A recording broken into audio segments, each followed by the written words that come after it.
करती हूँ। पिछले लेक्चर में हमने देखा था किस प्रकार से हम मैक्सवेल का वेग वितरण नियम निकालते हैं। तो आज हम थोड़े से वेग वितरण नियम की व्याख्या करेंगे, चाल वितरण नियम निकालेंगे और इसके एप्लीकेशंस को हम देखेंगे। तो सबसे पहले हम ये देख रहे हैं कि हमने देखा था कि जो मैक्सवेल का वेग वितरण नियम है, यानी कि एक दी गई वेग परास में जो अणुओं की संख्या घनत्व है वो किस प्रकार दिया जाता है कि dn is equal to n m upon 2 pi kbt की पावर 3/2 e की power minus m upon 2 kbt u square plus v square plus w square du dv dw। जहाँ हम वेग जिन परासों की बात कर रहे हैं वो है du dv और dw। जहाँ u है x दिशा में वेग हमने माना था अणु का, v वेग माना था हमने y दिशा में और w वेग माना था हमने z दिशा में, और m अणुओं का द्रव्यमान है और T जिस गैस का जो ताप है उसका मान परम ताप कितना है, T है, Kb बोल्ट्जमैन कांस्टेंट है। तो अगर हम किसी एक निश्चित दिशा में वेग वितरण समीकरण लिखेंगे तो वो हो जाएगा dn u is equal to n m upon 2 pi kbt की पावर हाफ e की power minus mu square upon kbt du। और ये हमने देखा था, ये जो समीकरण है ये गॉसियन आरेख को, गॉसियन वक्र को सेटिस्फाई करता है, जो कि अक्ष के दोनों तरफ कैसा होता है, सममित होता है। क्यों गॉसियन वक्र हमने देखा था वो कैसा होता है कि अगर ये मूल बिंदु है तो इसके दोनों तरफ ये गॉसियन वक्र कैसा होता है, सिमिलर होता है। तो ये जो आरेख हमें मिलता है वेग का भी, वो किस प्रकार का मिलता है, एक गॉसियन वक्र की भांति मिलता है। अब हम इसकी व्याख्या करते हैं। तो हमने ये देखा था कि आपके पास प्रायिकता FU और U के मध्य खींचा गया जो वक्र है वो u इज इक्वल टू 0 के संगत कैसा होगा, सम्मित होगा। क्यों? क्योंकि आपके पास e की पावर जो भी आ रही है वो है u स्क्वायर में। तो u स्क्वायर का मतलब माइनस होने पे भी वर्ग हो जाएगा तो प्लस हो जाएगा, और प्लस u होने पर भी वेग क्या हो जाएगा, वर्ग होने पर प्लस होने से वो दोनों तरफ समान रूप से वितरित होगा। तो हमने ये देखा है कि किसी एक ताप पर जैसा वक्र प्लस की साइड बनेगा वेग में, वैसा ही माइनस की साइड, यानी FU का वितरण प्लस u और माइनस u दोनों में कैसा होता है, समान रूप से वेरी करता है। अब u इज इक्वल टू 0 पर हम देख रहे हैं ये मान क्या है, मैक्सिमम है। और इस मैक्सिमम मान का मान मुझे क्या मिलेगा, क्योंकि किसी भी चीज़ की पावर 0 का मान क्या हो जाता है, e की पावर 0 का मान क्या होगा, 1 होगा। तो इसलिए जो ये प्रोपोर्शनल आएगा वो किसके प्रोपोर्शनल आ जाएगा, FU इज प्रोपोर्शनल टू जो मैक्सिमम मान होगा वो किसके बराबर हो जाएगा कि m अपॉन 2 पाई kbt की पावर हाफ, यानी कि u इज इक्वल टू 0 पर जो वेग होगा वो कैसा होगा, अधिकतम प्रायिक वेग होगा। और किसी विशिष्ट ताप पर वक्र का जो कुल क्षेत्रफल है, यहाँ हम देख रहे हैं कि ये T1 ताप है जो कि सबसे अधिक है, फिर उससे कम ताप है T2, फिर उससे कम ताप है T3। तो जैसे जैसे ताप बढ़ता जा रहा है हम ये देख रहे हैं तय कर्व कैसा होता जा रहा है, फ्लैट होता जा रहा है। इसकी चौड़ाई तो बढ़ती जा रही है, यानी x अक्ष पर इसका जो विस्तार है वो बढ़ रहा है, लेकिन y अक्ष पर इसका विस्तार कम होता जा रहा है। और अत्यधिक टेम्परेचर T3 पर जैसे मैं देखूं, सबसे जो कम टेम्परेचर है, कम टेम्परेचर होने पर हम देख रहे हैं कि इसकी शार्पनेस जो पीक की है वो बढ़ रही है। यानी टेम्परेचर अधिक होने पर आपके पास शार्पनेस कम हो जाती है और टेम्परेचर कम होने पर शार्पनेस बढ़ जाती है। पीक हमारे पास इसका ताप कम होने पर पीक क्या आता है, हायर आता है। यानी लेकिन इन तीनों वक्र को अगर मैं ध्यान से देखूं तो एरिया अंडर द कर्व जो है, एरिया अंडर द कर्व वो क्या रहता है, वक्र के अंतर्गत जो क्षेत्रफल आ रहा है वो क्या रहता है, तीनों में समान रहता है। तो इसलिए हम ये कह रहे हैं कि किसी विशिष्ट ताप पर वक्र का कुल क्षेत्रफल क्या होगा कि जो वेग के संभावित सभी मान है माइनस इन्फिनिटी से प्लस इन्फिनिटी की कुल प्रायिकता है इज इक्वल टू 1। इसलिए ये सभी तापों पर क्या होगा, स्थिर होगा। इसलिए एरिया अंडर द कर्व सब जगह क्या होगा, समान होगा। अब हम देख रहे हैं कि ताप बढ़ाने पर, जैसे जैसे हम ताप बढ़ाते जा रहे हैं, हम ये देख रहे हैं शिखर मान, ये T3 ताप सबसे कम है, T2 से ज़्यादा ताप है, T1 सबसे ज़्यादा ताप है। तो जो शिखर मान है वो क्या होता जा रहा है, शार्पनेस इस वक्र की क्या होती जा रही है, कम होती जा रही है। और वितरण क्या होता जा रहा है, फैलता जा रहा है। और क्षय कैसा हो रहा है, धीमा हो रहा है, क्योंकि यहाँ एकदम पीक वैल्यू से तेजी से गिरता है, जबकि यहाँ पर पीक वैल्यू से धीरे धीरे यहाँ पर गिरावट आ रही है। इसका मतलब क्षय कैसा है, धीमा है। परंतु इन सब के अंतर्गत जो एरिया अंडर द कर्व है वो कैसा है, समान है। और वो मान जहाँ पर कि हम ये देखना चाहते हैं कि जो प्रायिकता का मान है वो कितना रह जाता है, मैक्सिमम का 1/e रह जाता है। तो वो मान अगर हम वो वेग निकालना चाहें तब कण का वेग क्या होगा, उसको निकालने के लिए हम क्या करते हैं, FU का मान हमने देख लिया है कि m अपॉन 2 पाई kbt की पावर हाफ ई की power minus m u square upon 2kBt is equal to, ये मैक्सिमम मान था, उसके बराबर कर दिया, तो ये दोनों m अपॉन 2/kt की पावर हाफ कट जाता है, तो मेरे पास बच जाता है ई की power minus m u square upon 2kBt is equal to 1/e, या फिर इसका इन्वर्स फंक्शन में लूँ तो ये बन जाएगा M u square upon 2kBt की इज इक्वल टू 1। तो यहाँ पर जो 1/e वो वेग जिस पर कि जो अधिकतम प्रायिकता का मान कितना रह जाता है, इसका 1/e रह जाता है, वो वेग कितना होता है, √2kBt अपॉन m के बराबर मुझे मिलता है। और अब हम देखते हैं कि अभी तक तो हमने देखा कि वेग वितरण नियम क्या है, अब हम देखते हैं चाल वितरण नियम मैक्सवेल का मुझे क्या मिलता है। यहाँ एक बात आप ध्यान रखें कि वेग आप पढ़ चुके हैं एक सदिश राशि होती है, जबकि चाल क्या होती है, एक अदिश राशि होती है। तो अभी जो हमने पहले निकाला है वो है वेग वितरण नियम, और अब हम जो निकालने जा रहे हैं वो है चाल वितरण नियम, कि जब अणुओं की चाल c से c प्लस डी सी परास में हो तो अणुओं की संख्या कितनी होगी। तो इसको निकालने के लिए हम क्या करते हैं कि एक c और c प्लस डी सी के मध्य ये हमने सी त्रिज्या का गोला खींचा, और इसी को केंद्र मानते हुए अब हमने क्या किया है, c प्लस डी सी त्रिज्या का एक और गोला खींच दिया। यानी कि ये था आपके पास c त्रिज्या का गोला, ये हमने खींचा है, ये जो गोला खींचा है वो किस त्रिज्या का है, c प्लस डी सी त्रिज्या का गोला खींचा है। तो इनके c प्लस डी सी के मध्य अगर मुझे चाहिए तो ये एक गोलीय कोश, यानी अगर मैं इसको मैं हाईलाइट कर दूं आपके पास सामने, तो ये जो गोलीय कोश बच रहा है इसका आयतन मुझे चाहिए। इस गोलीय कोश का आयतन कितना हो जाएगा, जिसका कि जो आयतन है अगर मैं देखूं तो कितना हो जाएगा, परिधि इंटू मोटाई से अगर मैं निकालूं तो 4πc² इंटू डी सी होगा। तो जो आयतन है वो इस गोलीय कोश का, जिसके मध्य मैं कह रही हूँ कि अणुओं की चाल कितने के मध्य है, c से c प्लस डी सी के मध्य है, तो वो सारे अणु कहाँ स्थित होंगे, इस गोलीय कोश में स्थित होंगे। इसलिए इस गोलीय कोश का आयतन मैंने निकाल लिया, और वो आयतन क्या है, 4πc² डी सी है। तो यहाँ से मैं देख सकती हूँ, मुझे मालूम है कि c² का मान एक्चुअली क्या था, u² plus v² plus w² था।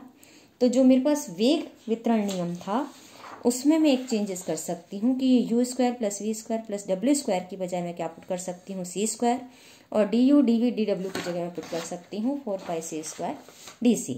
तो मैक्सवेल का जो चाल वितरण नियम मेरे पास आ जाता है वो हो जाता है 4πn, क्योंकि 4π यहाँ से आ रहा है मेरे पास, 4πn m अपॉन 2/kBt की पावर 3/2 ई की power minus m c square into 2kBt, और du dv dw की जगह हम क्या रखते हैं, या क्योंकि 4π यहाँ आ गया है तो मेरे पास सिर्फ क्या बचता है, c² dc यहाँ और आ जाता है। तो यहाँ दोनों में अगर मैं फ़र्क देखूँ, चाल वितरण और वेग वितरण नियम में अगर मैं अंतर निकालूँ यहाँ पे, तो ये मुझे साफ दिख रहा है कि आपके पास कि यहाँ पर 4π है, यहाँ पे वेग वितरण नियम में 4π नहीं है, n 2πkBt टर्म वही है। यहाँ एक ही बार हम ये भी कह सकते हैं, एक दिशा में कहें तो mu² या mc² वाली टर्म है, लेकिन du dv dw की बजाय मेरे पास 4πc² dc है। तो यहाँ अगर मैं देखूँ तो एक तरह से u² वाली गुणा वाली यहाँ टर्म नहीं है। तो यहाँ जो वेरिएशन है वो सिर्फ एक्सपोनेंशियल पे डिपेंडेंट है, जबकि यहाँ पर जो मेरे पास वेरिएशन है वो c² इंटू एक एक्सपोनेंशियल पे डिपेंडेंट वाली टर्म पे डिपेंडेंट है। तो ये दोनों में अंतर है, चाल वितरण नियम अलग है, वेग वितरण नियम अलग होता है, इसे हमें ध्यान से समझना ज़रूरी है। तो जब मैं dn dc निकालती हूँ, dn dc का वितरण देखती हूँ, या फिर चाल c से c प्लस dc होने की प्रायिकता जब मैं निकालती हूँ, तो ये मुझे मिल जाती है fc dc के बराबर, वो dn अपॉन n का मान क्या हो जाता है, 4πm अपॉन 2/kBt की पावर 3/2 ई की power minus mc² upon 2kBt c² dc से dn हम dc निकालते हैं तो वो मुझे मिल जाएगा 4πn, यहाँ dc हट जाएगा और कुछ भी नहीं होगा। तो वेरिएशन जो डिपेंड होगा वो किस पर डिपेंड होगा, c² और ई की power minus mc² upon 2kBt, क्योंकि यहाँ हम c के साथ वेरिएशन देख रहे हैं।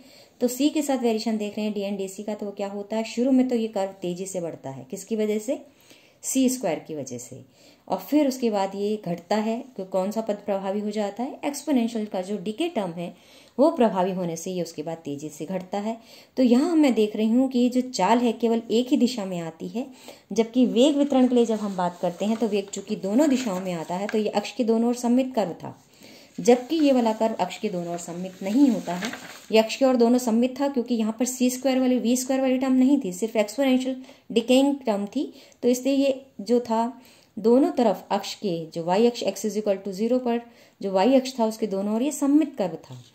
वेलोसिटी डिस्ट्रीब्यूशन वाला, जबकि जो चाल डिस्ट्रीब्यूशन वाला है ये सममित गाउसियन वक्र नहीं मिलता है मुझे, और ये सिर्फ एक ही दिशा में मिलेगा क्योंकि चाल सिर्फ आपके पास अदिश राशि है, जबकि वेग कैसी थी, सदिश राशि थी। तो वेग में हमने -u दिशा में भी कर्व दिखाया और +u दिशा में भी दिखाया, और वो दोनों तरफ सममित था क्योंकि एक्सपोनेंशियल टर्म में u² था और e की पावर माइनस थी, तो वो दोनों तरफ से जो आपके पास मेन लाइन थी उसकी जो माध्य था, जो अधिकतम वैल्यू थी उसके दोनों ओर वो तेजी से घट रहा था। जबकि यहाँ पर जो चाल वितरण नियम में मैं देख रही हूँ ये एक ही दिशा में बना हुआ कर्व है और ये गॉसियन वक्र नहीं है। ये अगर मैं इसको अक्ष भी मानूं तो भी ये दोनों ओर सममित नहीं है। क्यों? क्योंकि एक तरफ तो ये अधिकतम की, एक तरफ तो ये है घट रहा है किस वैल्यू से, c² पे डिपेंड है, और दूसरी तरफ ये एक्सपोनेंशियल डिकेइंग कर्व है। तो यहाँ पर जो प्रभावी पद है शुरुआत में वो प्रभावी पद है c² और बाद में जो प्रभावी पद है वो है एक्सपोनेंशियल पद। तो ये आपको बहुत ध्यान से समझना है कि चाल वितरण नियम और वेग वितरण नियम एक नहीं है, दोनों अलग अलग है। अब हम इस चाल वितरण नियम की जो प्रमुख आपके पास हम देखना चाहते हैं कि किस तरह से हम इसके अनुप्रयोग करते हैं। तो सबसे पहले इसका जो हम वेग एप्लीकेशन देखने चाह रहे हैं, और एप्लीकेशन हम किसकी देख रहे हैं, चाल वितरण नियम की हम एप्लीकेशंस देख रहे हैं। तो चाल वितरण नियम की जब मैं एप्लीकेशंस देखती हूँ तो सबसे पहले हम निकालते हैं औसत चाल। अब औसत क्या होता है आप जानते हैं। अगर आप औसत क्लास के विद्यार्थियों का औसत भी निकालना चाहते हैं बाहर का, तो आप क्या करते हैं, हर एक विद्यार्थी का भार लेते हैं, उसको जोड़ते हैं और कुल विद्यार्थियों की संख्या से भाग दे देते हैं। यहाँ हम क्या कर रहे हैं, हर अणु की चाल देख रहे हैं, उन चालों का योग कर रहे हैं और फिर अणुओं की संख्या से भाग दे रहे हैं। तो औसत चाल मेरे लिए क्या हो जाएगी, 1/n 0 से इन्फिनिटी c/dn के बराबर। और औसत वेग में कहूँ तो एक्चुअली क्या होना चाहिए, 0। क्यों? क्योंकि औसत वेग की बात करें तो वेग में तो हम ये कहते हैं कि कण अलग अलग वेगों से हर दिशा में यादृच्छिक रूप से गतिमान हो सकते हैं। तो ओवरऑल जब मैं उस यादृच्छिक का सम करती हूँ तो मुझे क्या मिलना चाहिए, 0। जबकि औसत चाल 0 नहीं होगी। और चाल क्योंकि हमारे पास एक अदिश राशि है तो इसका मान मुझे क्या मिलेगा, 1/n 0 से इन्फिनिटी c/dn। तो यहाँ पर हमने dn का मान रख दिया है मैक्सवेल के चाल वितरण नियम से, और उसका मान है 4πn m/2π/kt की पावर 3/2। जो यहाँ c² टर्म थी, c से गुणा होगी तो c³ बन जाएगा, और e की पावर -mc²/2kBt dc। यानी यहाँ c पे डिपेंडेंट वाली टर्म मैंने रखी है, कांस्टेंट टर्म्स को बाहर रख दिया है। ये स्टैंडर्ड इंटीग्रेशन है जिसका मान मुझे मिलता है आपके पास कि 1/2b², जहाँ b मेरे पास क्या हो जाएगा, m/2kBt। तो इससे जब मैं स्टैंडर्ड इंटीग्रेशन से मान रखती हूँ तो मुझे क्या मिलता है, 4π m/2πkBt की पावर 3/2 हाफ 2kBt/m की पावर होल स्क्वायर। यानी c बार का जो मुझे मान मिल जाता है, औसत वेग का जो मुझे मान मिलता है वो मिल जाता है √8kBt/m। तो यहाँ से मैं देखूँ तो जो औसत चाल है वो ताप के वर्गमूल के समानुपाती है। जो औसत चाल है कण की, अणुओं की, वो ताप के वर्गमूल के समानुपाती है। अब हम देखे हैं वर्ग माध्य मूल चाल। तो हमने क्या किया, c² किया यानी चाल का वर्ग किया, फिर उसका माध्य निकाला यानी बार किया, और फिर वर्गमूल निकाला यानी पावर हाफ की। तो c² का पहले माध्य निकालना है, तो c²dn 1/dn 0 से इन्फिनिटी, पावर हाफ करनी है इसलिए पावर हाफ। पुनः हमने dn का मान रख दिया है और कांस्टेंट टर्म्स को बाहर ले लिया और c² वाली टर्म अंदर रखी, तो ये बन गया c4 और c² से गुणा हुआ है इसलिए बन गया c4 e की पावर -mc²/2kBt dc इंटीग्रेशन में। इस इंटीग्रेशन का हमने स्टैंडर्ड मान रखा और स्टैंडर्ड मान इसका होता है 3/8 π/b की पावर 5 पावर हाफ, क्योंकि यहाँ हाफ है इसकी पावर हाफ हम यहाँ रख देते हैं, पावर 5/2 मान सकते हैं आप। तो ये स्टैंडर्ड इंटीग्रेशन जब हमने इसकी वैल्यू रखी तो ये हो गया 3/8 π/2kBt/m की पावर 5/2। इस पूरे होल की पावर हाफ चली रही है कॉन्स्टेंट्स के साथ। तो जब हम इसको सॉल्व करते हैं तो हमारे पास मान आ जाता है √3kBt/m। तो ये था आपके पास। यहाँ भी अगर हम देखें तो जो चाल है वो ताप के वर्गमूल के समानुपाती आ रही है।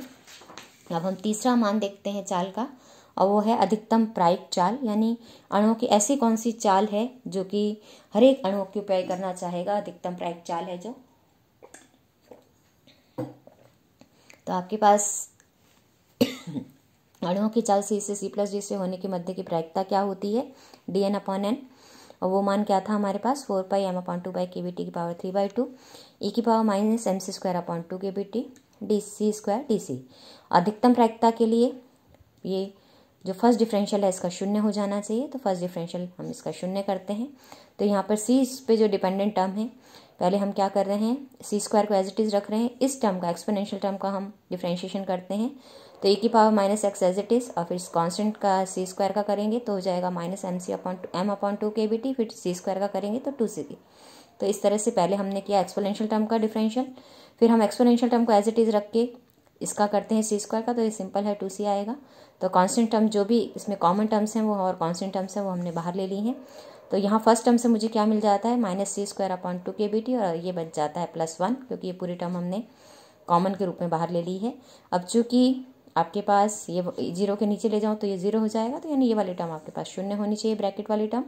और ब्रैकेट वाली टर्म को जब मैं शून्य करती हूँ तो मुझे मिल जाता है सी स्क्वायर का मान 2 kBt अपॉन m, यानी अधिकतम प्रायिक चाल इसका वर्गमूल होगी, तो वो वर्गमूल क्या आ जाता है 2 kBt अपॉन m की पावर हाफ। यानी ओवरऑल हम ये देख रहे हैं कि औसत चाल मैंने निकाली, या वर्ग माध्य मूल चाल निकाली, या अधिकतम प्रायिक चाल निकाली, ये तीनों ही चालें ताप के वर्गमूल के समानुपाती हैं। ये तीनों ही हम देख रहे हैं कि इसमें हर एक में √t आ रहा है, तो यानी ये तीनों जो आपके पास वेलोसिटीज़ हैं किसके समानुपाती हैं, ताप के वर्गमूल के समानुपाती हैं। अब हम देखते हैं कि इनमें से कौन सी चाल अधिक है। इन चालों का अनुपात हम निकालना चाहते हैं, तो हमने CRMS अनुपात C बार अनुपात CP लिखा है। तो CRMS की वैल्यू क्या थी, वर्ग माध्य मूल वेग की √3 kBt अपॉन m, औसत चाल का मान था √8 kBt अपॉन पाई m, और अधिकतम प्रायिक चाल का मान है √kBt अपॉन m। अब हम इस सब में से हम देखते हैं तो आपके पास kBt अपॉन m आपके पास कट रहा है, तो यहाँ √3, यहाँ √8 अपॉन पाई, यहाँ √2 बच जाता है, और √3 का मान हम जानते हैं 1.732 है, इसका मान √1.254 यानी 1.59 मिल जाता है मुझे। √2 का मान 1.414 होता है, इसको सबको 1.414 से मैं डिवाइड कर देती हूँ, तो मुझे मिल जाता है 1.224 अनुपात 1.128 अनुपात 1। यानी अगर मैं देखूं तो सबसे कम चाल कौन सी है, अधिकतम प्रायिक चाल का मान सबसे कम है, उससे ज़्यादा किसका है, औसत चाल का है, सबसे अधिक मान किसका है, वर्ग माध्य मूल चाल का मान सबसे अधिक है। तो यहाँ पर अगर हम मानों के रूप में देखूं तो अधिकतम प्रायिक मान सबसे कम, उससे ज़्यादा C बार, उससे ज़्यादा मान किसका है, CRMS का। लेकिन जो सबसे अधिक प्रायिक मान है वो कौन सा है, अधिकतम प्रायिक चाल ही सबसे अधिकतम है, उससे कम प्रायिकता किसकी है, C बार की है, और उस सबसे कम प्रायिकता किसकी है, वर्ग माध्य मूल चाल होने की प्रायिकता सबसे कम मुझे यहाँ पर दिख रही है। वितरण में सबसे अधिक जो चाल होगी वो कौन सी होगी, अधिकतम प्रायिक चाल का मान सबसे अधिक होगा। यानी मान तो सबसे कम होगा लेकिन प्रायिकता सबसे अधिक होगी। हम ये कहें कि जो अधिकतम प्रायिक चाल है उसका चाल का मान तो कम है, लेकिन उसके उस चाल के होने की प्रायिकता अणुओं की क्या है, अधिकतम है। CRMS अणुओं की चाल का मान तो अधिक है, लेकिन अणुओं में अणुओं की संख्या इसकी क्या है, कम है।